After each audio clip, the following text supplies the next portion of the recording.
আমাৰ গাঁৱত মানে ৰাস পাতিছে বেদ দেত নে পৰম্পৰা তাকে ৰাইজে মানে মোক বহি এখন দিলে 50 পাত বোলে শুনতি তুমি কালেকশ্যন কৰি দিবা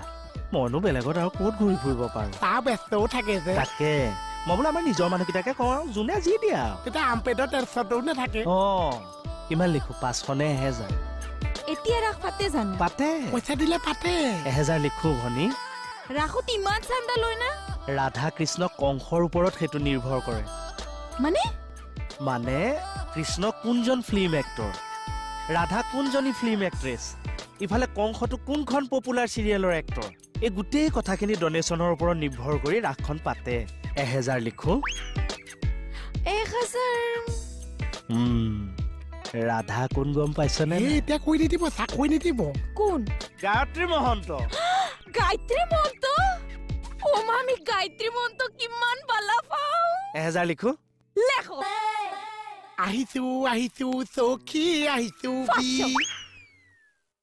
হ'ব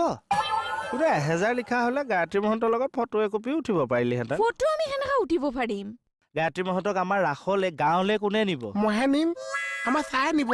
নিউটা মই এইফালে থানাত সোমোৱাই তোৰ লগত ফটো একপি উঠাই লৈ যাম লিখো 1000 লেখি দিয়ক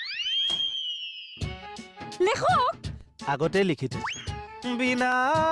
হৰি না